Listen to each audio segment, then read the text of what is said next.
Zaburi ya 56. Zaburi iyahimbiwe umutware w'abaririmbyi babwirisha inanga, ijwi ryitwa inuma iceceka y'abakure.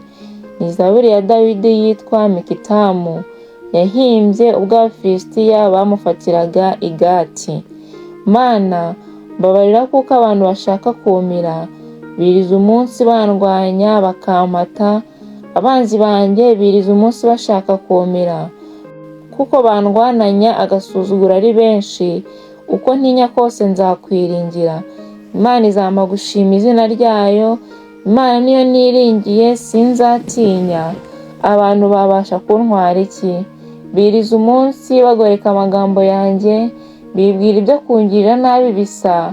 Baraterana bakihisha, bakaronda ibirenge byanjye, kuko wibikiye ubugingo bwanjye. Mbese gukiranirwa kwabo kuzabakirisha? Mana, tsinda amahanga hasi n'umujinya wawe.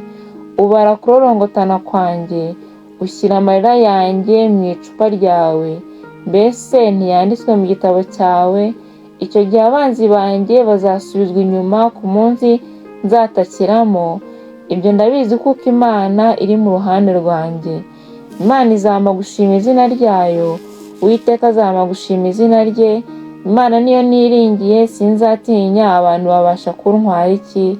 Mana, imihigo naguhize ndiho, kandi nzakwitura amaturo y'ishimwe, kuko wakijije ubugingo bwanjye urupfu, n'ibirenge byanjye wabikijije gusitara, ngo mbone uko ngendera mu maso y'Imana mu mucyo w'ababaho. Haleluya.